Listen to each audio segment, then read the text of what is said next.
दोस्तों स्वागत है आपके अपने यूट्यूब चैनल पे। हम लोग जो है आज ज्योग्राफी का जो सीरीज स्टार्ट किए हैं आज उसको बढ़ाते हुए 7वां चैप्टर का हम लोग डिस्कशन करने वाले हैं, जिस चैप्टर का नाम है आपका जल संसाधन सिंचाई एवं बहुउद्देशीय परियोजना। ये जो बहुउद्देशीय परियोजना है इससे आपको हर एग्ज़ाम में, आप अभी विश्वास नहीं हो रहा था, आप किसी भी एग्ज़ाम का प्रीवियस ईयर उठा के देख लें, वहाँ आपको इस चैप्टर का क्वेश्चन 100% मिलेगा।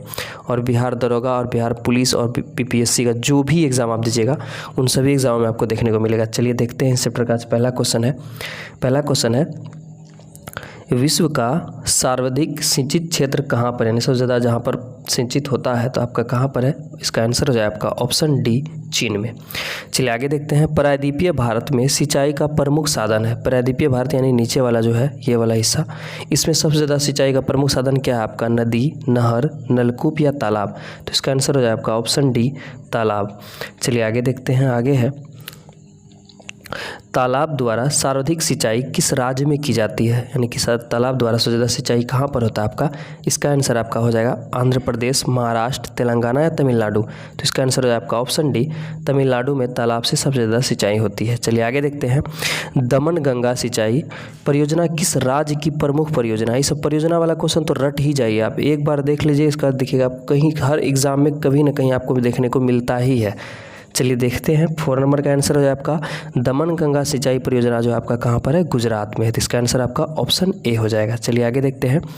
कहता है, क्वेश्चन है कि अधोलिखित में भारत की सिंचाई के संदर्भ में विचार कीजिए और यही सही कथन का चयन कीजिए। कहता है भारत के लिए सिंचित क्षेत्र का लगभग आधे से अधिक सिंचाई कुआं और नलकूप द्वारा की जाती है। दूसरा कहता है नहरों द्वारा देश के कुल सिंचित क्षेत्र का अधिकतम भाग उत्तर प्रदेश में है। उसके बाद कहता है निर्धन कृषकों के लिए कुएं द्वारा सिंचाई अधिक सुगम और सस्ता है। इसका आंसर हो जाए आपका 5 नंबर का ऑप्शन डी, यानी कि इसका तीनों जो आपका क्या हो जाएगा, करेक्ट हो जाएगा। चलिए आगे देखते हैं। 6 नंबर का क्वेश्चन आपके सामने, किस सिंचाई पद्धति के द्वारा मृदा के लवणीय होने का खतरा नहीं होता, यानी कौन सा ऐसा पद्धति है जिससे सिंचाई करे तो मृदा जो है लवणीय नहीं होगा। तो 6 नंबर का आंसर है आपके सामने ऑप्शंस है नहर, नलकूप तथा कुआं, और ऑप्शन में है बी और सी, यानी नहर और नलकूप। यही आपका करेक्ट आंसर हो जाएगा। नहर तथा नलकूप से अगर हम लोग किसी का सिंचाई करते हैं तो मृदा लवणीय होने का खतरा नहीं रहता है। चलिए आगे देखते हैं। ड्रिप सिंचाई विधि की खोज का श्रेय किस देश को जाता है। जो ड्रिप सिंचाई यंत्र जो भी चल रहा है इसका श्रेय किसको जाता है, तो इसका श्रेय आपको किसको जाता है, ऑप्शन सी, इजराइल को। याद रखिएगा, इसका करेक्ट आंसर हो जाएगा इजराइल। चलिए आगे देखते हैं। किस प्रकार की सिंचाई करने से फसलों को पाले से बचाव होती है, यानी किस प्रकार का सिंचाई करने से फसल पे जो पाला गिरता है, हम लोग देखते हैं आलू के फसल में अक्सर दिखता होगा, उससे बचाव हो जाता है। तो इसका आंसर है आपका ऑप्शन सी, फव्वारा सिंचाई से, यानी अगर ऊपर से जो हम लोग फव्वारा सिंचाई करते हैं उससे आपका फसलों में पाले का बचाव होता है। चलिए आगे देखते हैं। 9 नंबर का क्वेश्चन है, निम्नलिखित में से कौन सही नहीं है। इसका ध्यान दीजिए कि हमको सही नहीं का ऑप्शन देखना है। कहता है पंबाई सिंचाई परियोजना केरल का पंबा नदी पर स्थित है। ये बिल्कुल करेक्ट है, हम लोग को चूज़ करना था कौन सही नहीं है। चलिए आगे देखते हैं इसके और सब ऑप्शंस को। बाकी ऑप्शंस है आपके सामने। इंदिरा गांधी नहर को सतलज नदी से जल मिलता है, बिल्कुल ये भी करेक्ट है आपका। आगे है सारण सिंचाई नहर एवं त्रिवेणी नहर गंडक नदी से जल प्राप्त करती है, ये भी आपका क्या है, सही है। बाकी है राष्ट्रीय जल संभर परियोजना का क्रियान्वयन गृह मंत्रालय के द्वारा किया जाता है, यही आपका क्या है, यानी कि इनकरेक्ट है, गलत है। और यही मेरा आंसर आपका ऑप्शन डी हो जाएगा, यानी चूज करना था कौन सही नहीं है। तो इसका आंसर आपका क्या हो गया, ऑप्शन डी, ये सही नहीं है। आगे है भारत सरकार ने राष्ट्रीय जल संसाधन परिषद का गठन कब किया था। जल संसाधन परिषद का गठन कब किया था, तो 10 का आंसर है आपका ऑप्शन डी, 1983 ईस्वी में जल संसाधन परिषद का गठन किया गया था। आगे है भारत में स्थित विश्व का सबसे बड़ा मल्टी स्टेज लिफ्ट सिंचाई स्कीम, जिसको हम लोग कहते हैं कालेश्वरम, किस राज्य में स्थित है। तो 11 नंबर का आंसर है आपका ऑप्शन बी, ये कालेश्वरम जो आपका तेलंगाना में स्थित है। चलिए आगे देखते हैं। 12 नंबर का क्वेश्चन है, निम्नलिखित में से कौन सुमेलित नहीं है। फिर से सुमेलन चेक करना, किसका सुमेलन करेक्ट नहीं है। कहता है त्वरित सिंचाई का लाभ कार्यक्रम 1996-97 में शुरू हुआ था, ये भी सही है। कमान क्षेत्र विकास कार्यक्रम 1974-75 का है, ये भी सही है। जल गुणवत्ता मूल्यांकन प्राधिकरण 2001, ये भी आपका करेक्ट है। अंतर्राष्ट्रीय नदी जल विवाद अधिनियम 1960, ये आपका क्या है, गलत है। यही ऑप्शन आपका आंसर हो जाएगा, ऑप्शन डी। चलिए आगे देखते हैं, नेक्स्ट क्वेश्चन की ओर बढ़ते हैं। नेक्स्ट क्वेश्चन है जल जीवन मिशन की शुरुआत कब किया गया, यानी जल जीवन मिशन का शुरुआत कब किया गया है, ये भी एक फेमस क्वेश्चन है, याद रखिएगा। 2019 से जल जीवन मिशन का शुरुआत किया गया है।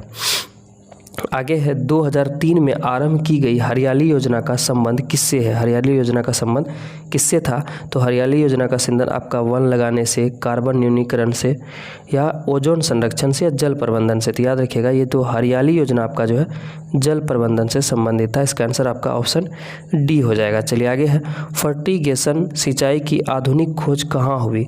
फर्टिगेशन सिंचाई की आधुनिक खोज के आप कहाँ पर हुआ, आपका इजराइल में, याद रखिएगा। ऑप्शन सी आपका करेक्ट हो जाएगा। आगे है पोलावरम सिंचाई परियोजना किस राज्य में है। परियोजना को रट जाइए आप लोग को। अगर आपका इसका क्वेश्चंस का पीडीएफ चाहिए तो आप कमेंट सेक्शन में आकर जरूर बताएं, और आपका पीडीएफ जो है आपको टेलीग्राम के चैनल पे मिल जाएगा। टेलीग्राम के चैनल का लिंक आपको डिस्क्रिप्शन में दिया हुआ है। तो चलिए देखते हैं आगे है पोलावरम सिंचाई परियोजना आपका कहाँ पर है, आंध्र प्रदेश में, याद रखिएगा। चलिए आगे देखते हैं, आगे क्वेश्चन है निम्नलिखित में से किस परियोजना का सुमेलन सही नहीं है। फिर से सुमेलन चेक करना है 17 का। आगे है भाखड़ा नांगल सतलज नदी पर, यह सही है। हीराकुंड परियोजना जो आपका दिया है कृष्णा नदी है, ये आपका क्या है, इनकरेक्ट है, गलत है। पोयमपाद गोदावरी नदी पर, यह भी सही है। नाथपा काकरी सतलुज नदी पर, यह भी आपका क्या है, सही है। तो ऑप्शन बी आपका क्या हो जाएगा, इसका आंसर हो जाएगा हीराकुंड परियोजना कृष्णा नदी पर नहीं है। चलिए आगे देखते हैं एडन नहर को किस नदी से जल की प्राप्ति होती है। एडन नहर जो है उसको किस नदी से जल मिलता है, तो एडन नहर का जो है जल आपको कहाँ से मिलता है, दामोदर नदी से। और दामोदर नदी को हम लोग बंगाल का शोक भी कहते हैं, याद रखिएगा। चलिए आगे देखते हैं कि सलमा बांध परियोजना किस देश में है। सलमा बांध परियोजना किस देश में है, ये आपको चेक करना है कि सलमा बांध परियोजना किस देश में बताना है। तो चलिए इसका ऑप्शन है आपके सामने पाकिस्तान, भूटान, और आगे देखते हैं आगे भी ऑप्शन है आपके सामने, या अफ़गानिस्तान और ईरान। तो इसका आंसर हो जाए आपका ऑप्शन सी, अफ़गानिस्तान में इसका जो है सलमा परियोजना कहाँ पर है, आपका अफ़गानिस्तान में है। आगे है प्रधानमंत्री कृषि सिंचाई योजना का शुभारंभ कब हुआ। प्रधानमंत्री कृषि सिंचाई योजना का शुभारंभ कब हुआ है, तो 20 का आंसर आपका ऑप्शन बी 2015-16 में जो है प्रधानमंत्री कृषि सिंचाई योजना प्रारंभ हुआ है। आगे है राष्ट्रीय जल संसाधन परिषद का अध्यक्ष कौन होता है। जल संसाधन परिषद का अध्यक्ष कौन होता है, इसका आंसर आपका प्रधानमंत्री होता है। चलिए आगे देखते हैं मंगलम सिंचाई परियोजना है। मंगलम सिंचाई परियोजना किस राज्य का है, ये बताना है आपको। तो मंगलम सिंचाई परियोजना जो आपका केरल का है, याद रखिएगा। चलिए आगे देखते हैं ओंकारेश्वर परियोजना निम्नलिखित में से नदियों में से किस एक से संबंधित है, यानी किस नदी पर आपका जो है ओंकारेश्वर परियोजना है, ये पूछा है। तो 23 का आंसर है आपका ऑप्शन बी, इसका आंसर हो जाएगा नर्मदा। चलिए आगे देखते हैं, आगे है भाखड़ा नांगल एक संयुक्त परियोजना है किसकी। भाखड़ा नांगल परियोजना जो आपका किस राज्यों का एक संयुक्त परियोजना है, ये बताना है आपको। तो 24 का आंसर हो जाए आपका ऑप्शन है हरियाणा, पंजाब और राजस्थान की जो है संयुक्त परियोजना है भाखड़ा नांगल परियोजना। आगे है शिव समुद्रम जल विद्युत परियोजना स्थित है। शिव समुद्रम जल विद्युत परियोजना आपका कहाँ पर स्थित है, इसका आंसर है आपका ऑप्शन डी, कर्नाटक में है। चलिए आगे देखते हैं तमिलनाडु एवं कर्नाटक का जल विवाद संबंधित है। तमिलनाडु और कर्नाटक का जल विवाद किस नदी से संबंधित है, इसका आंसर आपका हो जाएगा कावेरी नदी के जल से संबंधित है। चलिए आगे देखते हैं भारत के किस राज्य में नागार्जुन सागर परियोजना है। भारत के किस राज्य में नागार्जुन सागर परियोजना है, तो 27 का आंसर हो जाए आपका ऑप्शन ए, आंध्र प्रदेश में आपका जो है नागार्जुन सागर परियोजना है। आगे है टिहरी पनबिजली कॉम्प्लेक्स निम्नलिखित में से किस नदी पर अवस्थित है। तो टिहरी पनबिजली कॉम्प्लेक्स आपका किस नदी पर स्थित है, तो भागीरथी नदी पर, याद रखिएगा।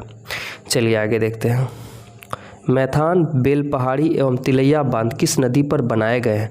मैथान बेलपहाड़ी एवं तिलैया बांध जो आपका किस नदी पर बनाया गया है, तो 29 का आंसर हो जाए आपका बराकर नदी पर। मैथान बेलपहाड़ी और तिलैया बांध आपका बराकर नदी पर बनाया गया है। आगे देखते हैं दोस्तों, आगे है निम्नलिखित युगों में से कौन सा सही सुमेलित नहीं है। इसका फिर हमको सुमेलन चेक करना है, कौन किसका सुमेलन सही नहीं है। तो इसका सुमेलन में आपका देख लीजिए, पहला मिदनापुर नहर कंसावती नदी, ये आपका सही है। तवा प्रोजेक्ट कृष्णा नदी पर, ये आपका क्या है, गलत है। हम लोग को करेक्ट आंसर चूज करना था। और मैट्टूर डैम जो है सही नहीं है, यही आपका क्या हो जाएगा, आंसर हो जाएगा। और मैट्टूर डैम कावेरी नदी ये भी आपका सही है। उकाई परियोजना तापी नदी पर ये भी सही है। तो चेंज करना था किसका जो है सुमेलन सही नहीं है, तो तवा प्रोजेक्ट कृष्णा नदी का सुमेलन सही नहीं है। चलिए आगे देखते हैं 31 नंबर का। बहुउद्देशीय नदी घाटी परियोजनाओं को आधुनिक भारत का मंदिर किसने कहा था? ये बहुत फेमस क्वेश्चन है। बहुउद्देशीय नदी घाटी परियोजना को आधुनिक भारत का मंदिर किसने कहा था? ये स्टेटमेंट आपका जो है जवाहरलाल नेहरू का था। चलिए आगे देखते हैं। आगे है कालपोंग जल विद्युत परियोजना अवस्थित है। कालपोंग जल विद्युत परियोजना आपका कहाँ पर अवस्थित है? कालपोंग जल विद्युत परियोजना आपका अंडमान और निकोबार द्वीप समूह में है। भारत में सबसे पुराना जल विद्युत स्टेशन है। भारत का सबसे पुराना जल विद्युत स्टेशन कौन है आपका? सिदराबाग है, याद रखिएगा। भारत का सबसे पुराना जल विद्युत स्टेशन सिदराबाग है। चलिए आगे देखते हैं। भारत में प्रथम जल विद्युत संयंत्र की स्थापना की गई थी। भारत में पहला जल विद्युत जो है विद्युत संयंत्र की स्थापना कहाँ पर की गई थी और क्या नाम था उसका? तो 34 का आंसर है आपका ऑप्शन ए, दार्जिलिंग में की गई थी, याद रखिएगा। चलिए आगे देखते हैं। निम्नलिखित में से कौन सा युग्म सही सुमेलित नहीं है? फिर से सुमेलन चेक करना है और सुमेलन के अकॉर्डिंग देखते हैं। गोविंद सागर झील सतलज नदी, यह भी आपका सही है। कोलेरू झील आपका कृष्णा नदी, ये आपका गलत है। बाकी उकाई जलाशय ताप्ती नदी, ये भी सही है। वुलर झील झेलम नदी आपका ये भी क्या है, सही है। तो 35 का भी आंसर आपका क्या हो जाएगा, ऑप्शन बी। चलिए आगे देखते हैं। निम्नलिखित में से कौन सुमेलित नहीं है? फिर से सुमेलन चेक करना है। इसमें है पोंग बांध व्यास नदी, ये आपका सही है। मेजा बांध कोठारी नदी, ये भी आपका सही है। तुलबुल परियोजना रावी नदी नहीं, बल्कि तुलबुल परियोजना जो है आपका ये रावी नदी पर नहीं होगा। बल्गिहार परियोजना चिनाब नदी पर, यह आपका क्या है, सही है। तो किसका सुमेलन सही नहीं है? तो आपका ऑप्शन सी आपका करेक्ट आंसर हो जाएगा। ये तुलबुल परियोजना रावी नदी पर नहीं है। आगे है मीठे पानी को की कल्पसर परियोजना अवस्थित है। यानी मीठे पानी की एक परियोजना जिसका नाम है कल्पसर, वो कहाँ पर अवस्थित है, किस राज्य में? इसका आंसर है आपका ऑप्शन ए, गुजरात में है। चलिए आगे देखते हैं। आगे है निम्नलिखित में से कौन सही सुमेलित नहीं है? एक तरफ शक्ति परियोजना है, दूसरा राज है। तो 38 का आंसर देखते हैं क्या है। जोहार सागर परियोजना राजस्थान, ये सही है। नागार्जुन आंध्र प्रदेश, ये सही है। शिव समुद्रम केरल नहीं बल्कि आंध्र प्रदेश होना चाहिए। और बाकी गांधी सागर मध्य प्रदेश, यह भी आपका क्या है, सही है। यही आपका ऑप्शन सी करेक्ट हो जाएगा। चलिए आगे देखिए। यानी सुमेलन जिसका नहीं था तो इसी का सुमेलन आपका सही नहीं था, इसका आंसर आपका ऑप्शन सी होता। आगे देखते हैं। तीस्ता जल विद्युत परियोजना किस राज्य में स्थित है? तीस्ता जल विद्युत परियोजना आपका सिक्किम राज्य में स्थित है। चलिए आगे है। निम्नलिखित जलाशय में किसका सुमेल सही नहीं है? इनमें से जलाशय जो है, इन जलाशयों में से किसका सुमेलन सही नहीं है? तो इसका आंसर आपका हो जाएगा गांधी सागर उत्तर प्रदेश, ये सही नहीं है। गांधी सागर बल्कि मध्य प्रदेश होगा। बाकी भद्रा कर्नाटक, ये सही है। भवानी सागर तमिलनाडु, ये भी सही है। राणा प्रताप सागर राजस्थान, ये भी क्या है, सही है। तो इसका आंसर आपका ऑप्शन सी हो जाता। चलिए आगे देखते हैं। कोल बांध जो है, कोल बांध परियोजना का निर्माण भारत में किस नदी पर हुआ था? कोल बांध परियोजना का निर्माण भारत में जो है सतलज नदी पर हुआ है। कौन सा बांध सिंचाई के लिए नहीं है? इनमें से बांध है, चार में से कौन सा बांध है जो सिंचाई के लिए नहीं है? तो शिव समुद्रम जो है आपका ये सिंचाई के लिए नहीं है। चलिए आगे देखते हैं। अति विवादित बमली प्रोजेक्ट किस राज्य में है? जो कि एक विवादित है बमली प्रोजेक्ट, वो किस राज्य में है? ये आपका जो है महाराष्ट्र में है। फिर है मलमपुआ बांध, जिसको हम लोग मलमपुझा नदी पर है, किस राज्य में है? मलमपुआ बांध जो आपका कौन नदी पर है? मलमपुझा नदी पर है। वो किस राज्य में स्थित है? तो 44 का आंसर है आपका केरल राज्य में स्थित है। आगे है सिंगरौली लघु जल विद्युत परियोजना अवस्थित है। सिंगरौली लघु जल विद्युत परियोजना आपका कहाँ पर है? उत्तर प्रदेश में है। आगे है आपका चेरुथानी बांध किस नदी पर अवस्थित है? चेरुथानी बांध जो है आपका किस नदी पर स्थित है? पेरियार नदी पर। याद रखिएगा चेरुथानी बांध आपका किस नदी पर अवस्थित है? पेरियार नदी पर। दोस्तों अगर कोई वीडियो को अच्छा लग रहा हो तो वीडियो जरूर लाइक करें और अपने दोस्तों के साथ शेयर करें। चलिए आगे देखते हैं। आगे है मंडल बांध परियोजना किस नदी पर अवस्थित है? तो मंडल बांध परियोजना आपका किस नदी पर स्थित है? तो उत्तरी कोयल नदी पर स्थित है। रानी लक्ष्मीबाई बांध परियोजना निर्मित है, कहाँ पर निर्मित है? ये किस नदी पर? तो इसका आंसर आपका बेतवा नदी पर। रानी लक्ष्मीबाई बांध परियोजना कहाँ पर? आपका बेतवा नदी पर है। आगे है किस राज्य में सुईल नदी परियोजना स्थित है? किस राज्य में जो आपका सुईल नदी परियोजना स्थित है? सुईल नदी परियोजना आपका पंजाब में है। पैठन जल विद्युत परियोजना किस नदी पर है? तो पैठन जल विद्युत परियोजना आपका कहाँ पर है? ये किस चैप्टर का आज का लास्ट क्वेश्चन होने वाला है। पैठन जल विद्युत परियोजना किस नदी पर है? तो 50 नंबर का आंसर है आपका ऑप्शन डी गोदावरी नदी पर है। तो पैठन जल विद्युत परियोजना आपका किस नदी पर है? गोदावरी नदी पर है।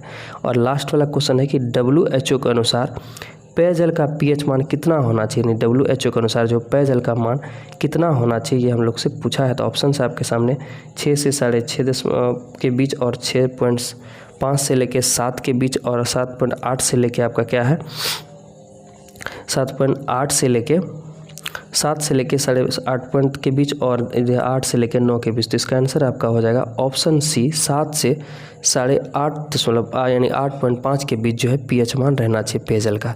दोस्तों हम लोग फिर 51 क्वेश्चन का डिस्कशन कर लिया। अगर ये आपका पहला वीडियो था तो ये जो है इसके अलावा आपका 6 वीडियो और बन चुका है, आप उसको जाके देख सकते हैं कि यानी ज्योग्राफी का हर चैप्टर को हम लोग चैप्टर बाय चैप्टर कंप्लीट कर रहे हैं। तो अगर आप लोग को अच्छा लग रहा है वीडियो तो चलिए वीडियो को लाइक करें, चैनल को सब्सक्राइब करें। चलिए मिलते हैं नेक्स्ट वीडियो में।